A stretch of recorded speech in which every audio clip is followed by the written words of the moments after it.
through its direct ownership in a company called Canadian Express, owns 40% of Enfield. But that nobody scares Michael Blair. He was a jet pilot. He risked his life for his country. Why should he be frightened of a few suits? The traditional manager they deal with has no money, and his job is important to him. And I'm fit and single and wealthy, and so I don't need the job. Here's the staff of the Enfield Corporation. Yeah, right on a boat. Do you wonder what the market's doing today? It's good for everybody, too, to get out and remember that not everything really is determined by who owns the shares. I've been, I guess, for most of my school days, the smallest kid in the class. Not very athletic.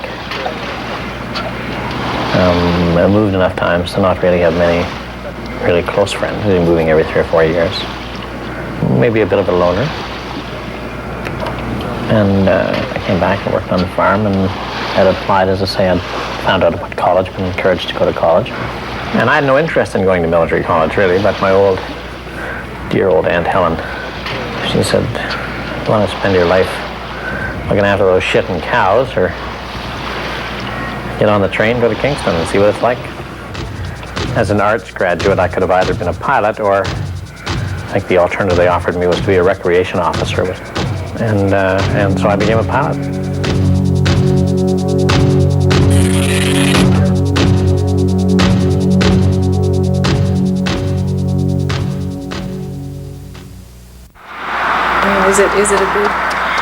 Is it amicable? Yeah. The divorce part is. Yeah. No, the fight with these has been less than amicable. Hi, John. John, will you get organized everything you need to go to Toronto, please? So who do you think is going to win? Well, I think probably Canadian Express will be able to elect the board they want. Car, you said Canadian Express is going to win. Everywhere you said Canadian Express is going to win. And so I haven't changed at least, eh? Yeah. But, I mean, that's not really being very sure of yourself. That's true. I'm not being too optimistic there. I think in the early part of it, I lost a lot of opportunity to put up perhaps a more successful defense for the company, because the amount of time that it would have taken would have been an enormous compromise over the other obligations I have. Enfield in its growth earned something over $200 million from its investments alone, which allowed us to have the funds and resources to expand our manufacturing operations without excessive financial leverage. Do you worry that the set of circumstances that allowed you to build that company through acquisition are just... They're gone? Sure, they're gone. It's gone forever, really. It won't be duplicated by us. I mean, do you think you could, if you lose, can you build another Enfield? No. No, I don't think so, or anything even remotely like it.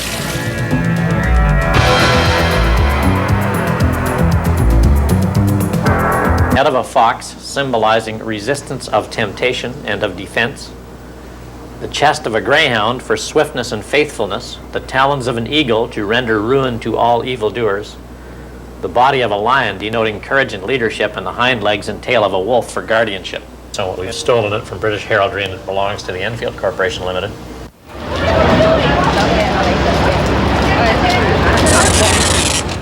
April 1984. With $4 million from sources including Bronfman Allies, Blair starts Enfield with 1 auto parts plant and 243 employees. By 1989, the assets grow to $1.2 billion, including 4 subsidiaries making glass, electrical equipment, and car parts, 1 oil and gas company, 37 plants, and 9,000 employees. Enfield was a comer because it made a lot of money. When you invested in the stock, not only did the price of the stock go up in the stock market, but you also earned a good dividend. When these guys inherited Enfield, they say they felt that it needed some cleaning up and that they could do it. Workout guys, workout specialists. And that's how it all started. they were allies, they were associates, they were friends, they did deals together. There was a lot of transactions, I'm sure, that benefited Michael and the building of Enfield as a result of closeness to the Peter Bronfman group. That's why they have such a feeling of betrayal, of treachery, that how could he do this? How could he not do as he was told to do? At the beginning of 1989, Peter Bronfman's executives own less than 30% of Enfield, but they want some direct management control. From the start, Blair opposes this by trying to increase his stake in the company. It's a simple solution. Issue 5 million new shares and buy them up with your friends. Do not give the Bronfman interests a chance to participate. It's incredible Blair thought he could get away with this, but the gambit infuriates Hees, and from this point, the saga degenerates into an ugly public fight. Maybe they don't want to win. Maybe they leave the door open all the time so that they can skirt out, because that what they really want to do is make an example of Enfield in some way to their organization, which is controlled through these large minority positions all the way through. In that Rubik's Cube they call an organization chart, you have to get about 8 layers down from the top before you find a company that actually makes anything or adds value or does anything that alters the shape of matter to make it more valuable or employs anybody who's not an accountant or a financial executive.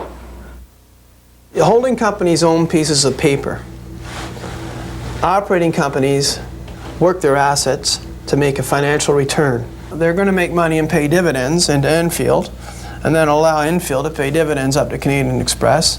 And then these guys here, Canadian Express, can flow their dividends up here. These companies are companies that make real things, and the reward for investing in them is to get those dividends. The dark side of the empire, if you can call it that, is the philosophical question: can you have too much power? Can too much be concentrated in the hands of a few men? So that when you are in a takeover situation like Enfield, you can rally an incredible array of forces against somebody and squash them. Sold you 50,000 at $4. Sold! Max, off the offering, please. Stand back on the bid. September 18th, Enfield is trading at $7.75 a share. Blair is trying to put together a bid at $12 a share. His goal is to get 22% of the stock, and that means he must raise at least $115 million. For Ben Webster? Yeah, well, the best way to do it, since the shares are so tightly held everywhere, is just to make a bid generally, because what you really end up is making a bid for the float.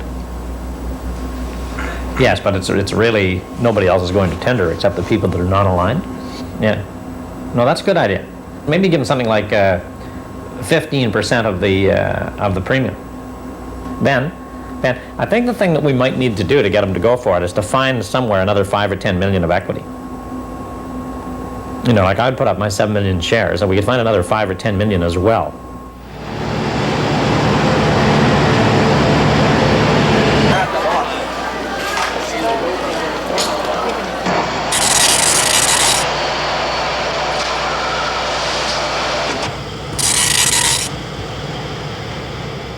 He found it hard to get an investment banking firm who didn't already have a deal with the group. Because they're just so big, he had to go outside the city.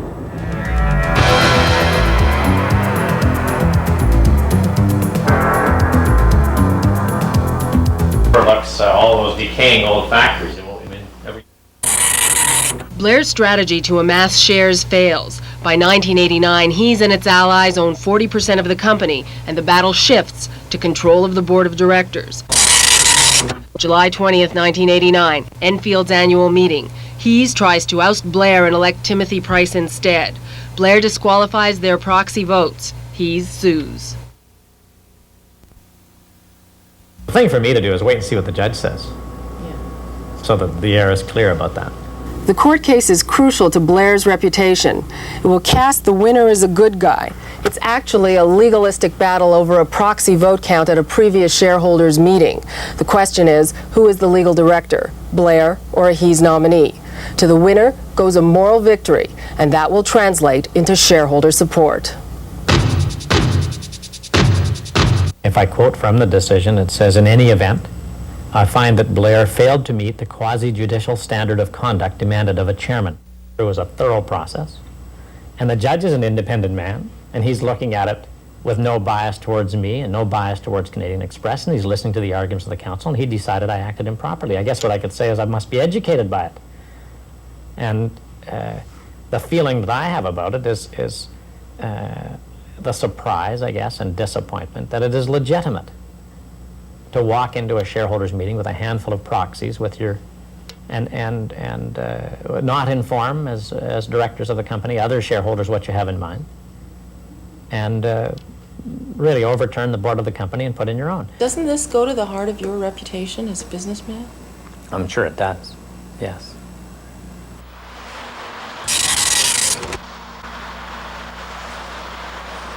I'm not afraid of anything. It was that there wasn't any job left but to be the president and to stay on with the title and with no role and no responsibilities didn't make any sense.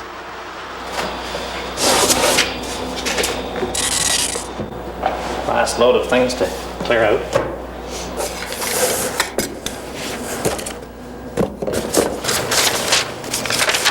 That This one. one.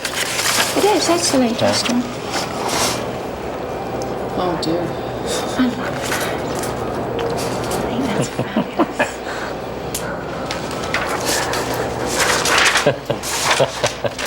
Shot down in flames. I cried. Thursday. You phoned me Friday, and I had my sad day Thursday. It was, and Jim had gone Thursday morning. So it was quite traumatic. It wasn't nice. It was sad, really sad. Well, I had a call from a good friend actually, who advised me to collect all my baggage and take it out of the offices, or run the risk that it may be more difficult to get at later. Oh, here's a press release. It says that I've left. As you can see, I'm still here. Does everything seem to be moving really quickly? Yes. Yes, things are moving very quickly now. Morning, James Miggeson. How are you this morning? Well, thanks. I'm surprised to see you. Welcome. Well, I thought I would stop by and Good. I just had a few transition issues I thought I would chat to you about while you're here. Yeah, I'd like to talk. Michael, I'd like to get rid of the camera. Yeah, I know. Well, why don't you ask them to go away? Well, you're off. Not anymore. I'm a visitor here. What does he do here? He's taking some pictures Of what? of you, Michael.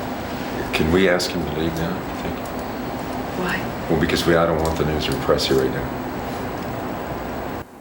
Okay? Okay, what are your plans? Are you going to keep this office I running? don't know what we're going to do. I don't know. But I'd like you to leave if you don't mind. Okay. I understand the game very well, but I came to the conclusion far too late.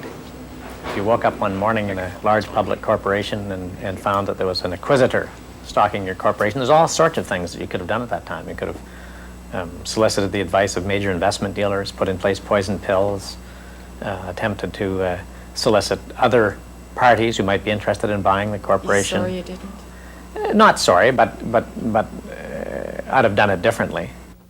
Cease, come on in. This is Libby Znaimer. Hi. How do you do? October 14th, Blair buys Algonquin Mercantile. It owns pharmaceuticals, banking interests, and a fruit terminal. You'd think Blair is buying Algonquin to make a fresh start, but that's not it. Now that he's out of Enfield, he knows that he needs a new base of assets if he's even dreaming of trying to mount a bid of his own to take back Enfield. He's got that here, but the hope seems to be fading as the final shareholders meeting approaches.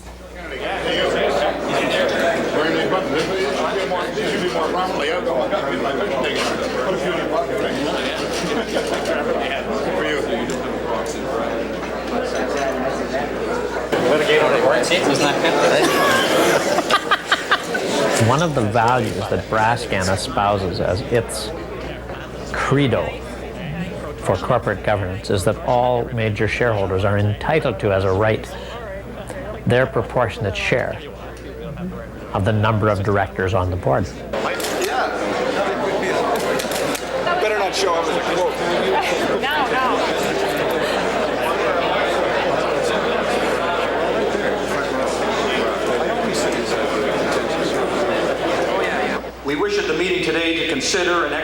expeditiously complete the election of a new board and thereby to remove any uncertainty surrounding its composition.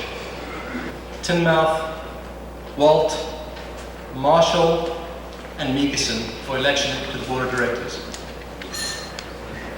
Are there any further nominations?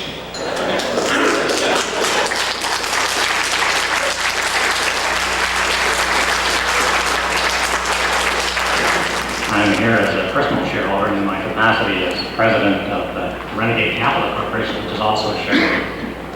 And my question is whether this board of directors supports the principle espoused by Hayes and Brascan of proportionate representation, and whether I can count on Canadian Express and the directors who are affiliated and associated with them for their support for the election of two candidates of Renegade Capital Corporation to this board of directors. This is the one of criticizing publicly and openly on many occasions the management of Enfield Corporation, and if they have any facts to substantiate all the allegations that they've so clearly made publicly, would they state them today? I think I have to know. I'd also like to ask if we can look forward to the same management style that has led Canadian Express's stock to decrease from a little over $1 a share when Hayes management took over in December to its current price of around 80 cents. And then the Enfield shareholders can look forward to the same opportunity. I think I can only say that after this board is elected, it will convene, and as soon as possible, it will get back to the shareholders with its future plans for the company. I had a question, and thank you for giving me the opportunity to ask it, but it's not been answered. I did state my question in English. If you'd like to, I can state it in French. The following persons have been elected as directors of the corporation: R.M. Baranowski, J.A. Volpe, D.A. Lewis, W.J. Leroux, P. Marshall, J. Meekison, M.F.B. Nesbitt, R.G. Peters, T.R. Price, T.A. Teignmouth, and M.J. Walt.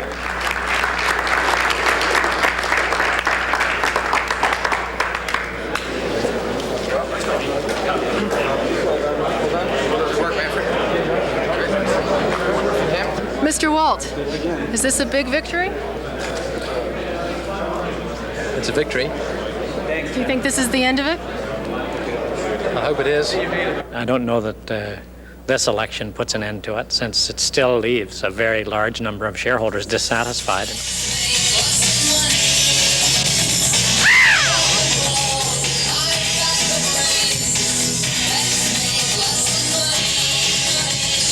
Michael's now got Algonquin Mercantile to worry about, so he's off on a new quest, I hope. I would like to see him also concentrate on building something new, as opposed to continuing to refight a battle that has already had a conclusion.